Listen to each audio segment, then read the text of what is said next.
કે અમુક વિદ્યાઓ અમુકને જ ભણાવવી, બધાઈને વિદ્યાઓ પણ ન ભણાવાય.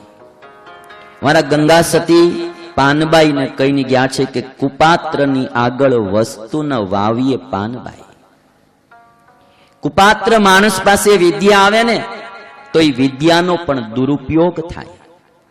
કુપાત્રની આગળ વસ્તુ ન વાવીએ પાનબાઈ.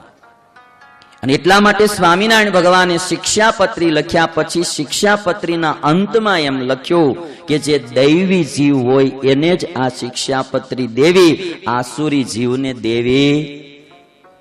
ધનની ખાલી વાત નહીં, જ્ઞાનની પણ વાત.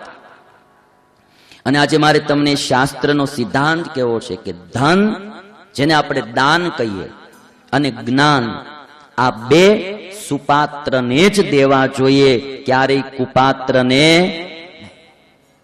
દાન અને જ્ઞાન આ સુપાત્રને દેવા જોઈએ.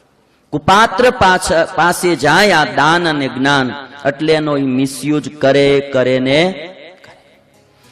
એક માણસ કુપાત્ર છે અને એ ડોક્ટર બનશે, એને કોઈ ડોક્ટરી જ્ઞાન આપ્યું, જરૂરી માણસ જાજાના ખોટા ઓપરેશન કરશે, જાજા ખોટા ગ્લુકોઝના બાટલા ચડાવશે, કેટલાયની કિડનીઓ કાઢી લેશે.